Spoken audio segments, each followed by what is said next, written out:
Aloha parents. You know, often sharing knowledge and my experiences about martial arts like this is fun for me. But this one is something that might want to give people a reality check. 2 days ago, a young man who is an MMA fighter gave another person who was not a fighter, called himself a professional wrestler. But if you looked at his physical appearance, the man didn't have much. And this MMA fighter, who is the son of UFC legend Quinton Rampage Jackson, beat this man, knocked his teeth out. They had to give the guy CPR because he was choking on his own blood and teeth, swallowing his own teeth. Think about that. The video is one of the highest viewed videos on the internet, and it is horrific. I mean, it is horrific. And when people are sparring, you need to understand that you need to be capable of hitting hard. Now, some people don't. Adults, they just refuse to. Nope, not gonna do it. I'm just gonna sit here and pretend that if I hit you, I'd kill you. So I'm gonna do this. And if I hit you, man, I would kill you.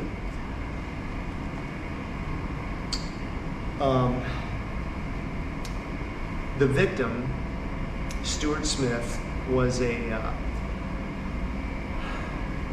professional wrestler. So he did have some physical abilities, whether it was fooling the crowd or pretending to be able to be a fighter or selling himself on this crazy persona or whatever. But he wasn't a professional athlete. He's not. And there are so many videos out right now, I don't expect this one to even be watched, but I'm gonna try anyway. I don't care if it's kids classes or adult classes. Especially here in Hawaii, there are kids being taught, even by their parents, lick that kid, lick that fucker. And they don't care if you're injured in the process. They have a demented view of what respect should be. And I don't want to be demeaning or insulting, but the lack of intelligence quotient is made up for by bravado and violence. And again, I've seen a lot of violent beatings in my lifetime. I've seen some pretty bad fights. But this one was bad. The man was unconscious when he hit the mat. Unconscious. Raja Jackson, Quinton's son, mounted him and threw 23 unanswered punches to an unconscious man's face. Now, this is one of the things that I have against MMA. When your head's against the mat and somebody's punching you, there's nowhere for that energy to go. And some people like that. I've even had parents tell me, oh, my kid's got to work on the ground game. Kids got to work on their MMA.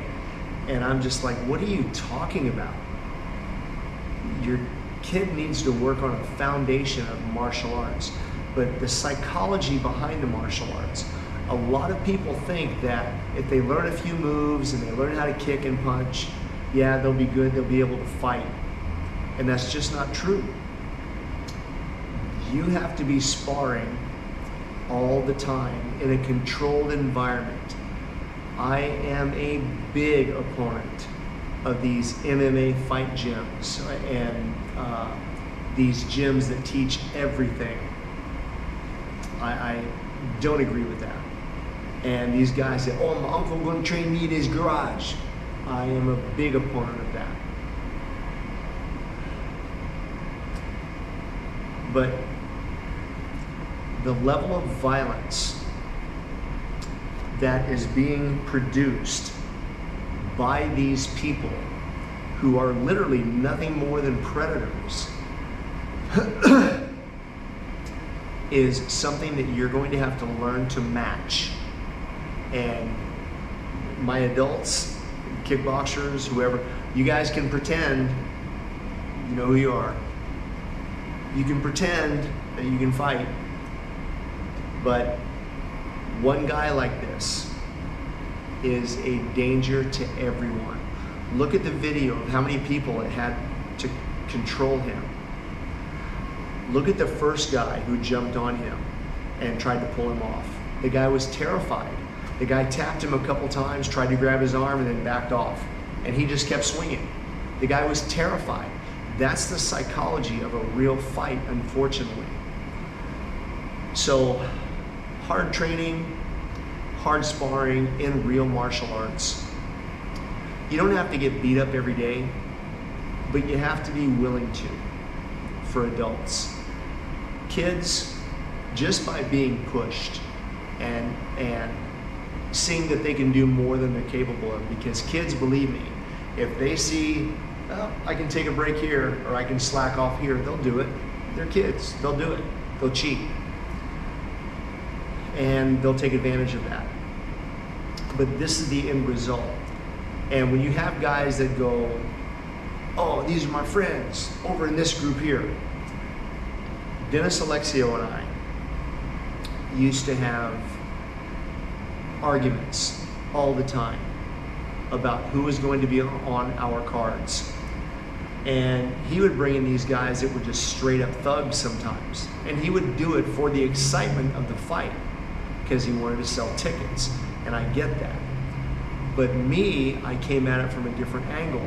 I wanted there to be, because it was a professional martial arts event, I wanted there to be showmanship, respect, and ability. And unfortunately, because he was the world champion, I usually lost those arguments. And a few of those guys are now in prison for life.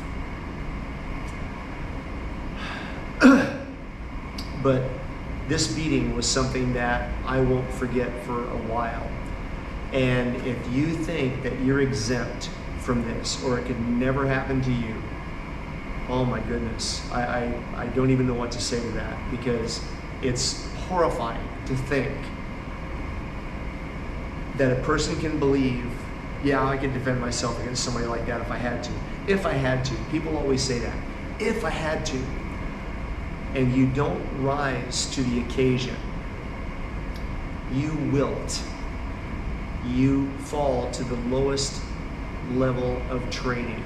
And if that means always slacking off, always looking for a loophole, if that means pretending to fight and not making contact, especially adults, you have to know what it's like to get hit. Imagine being this guy and he thinks he's part of their business. I'm sure he's taken some very heavy bumps, and then getting pummeled like this. He never thought anything like that could happen to him, especially in his house, his area, his domain. Nothing like that could ever happen, and yet it did. So when you're training in martial arts, don't be fooled into thinking, yeah, but I don't want them to get hit, get hurt. They don't want to be pushed. What would this guy have given at that moment to be able to have defended himself? what would he have given? Raja Jackson needs to spend a few years in prison, because this is the mentality outside. This is the mentality with young people. Oh, bro, you gotta respect me. Oh, cause I'm in like you know. And they're being taught that to gain respect, they have to hurt somebody.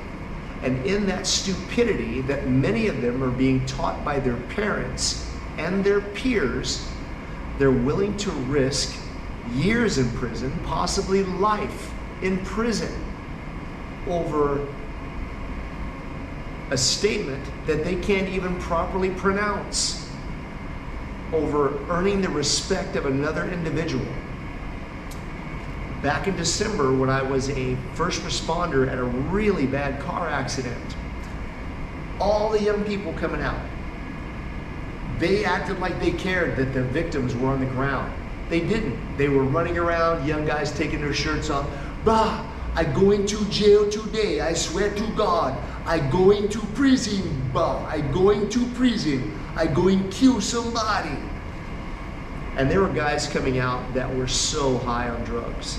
And I was waiting any moment, me and another bystander, a fireman. And I wish I knew his name. I'd like to tell him thank you, because he stayed there and did the right thing. But they didn't care. And they didn't care if something like that happened. They wanted to fight the cops. When I was a teenager, I was terrified of breaking the law. And the kids today have no respect anymore. That's what you get from a traditional martial art. I'm so proud of my black belts, when they listen and I ask them to have a seat and they actually sit and they listen to me and actually try to absorb the lesson. And then I have guys who are like,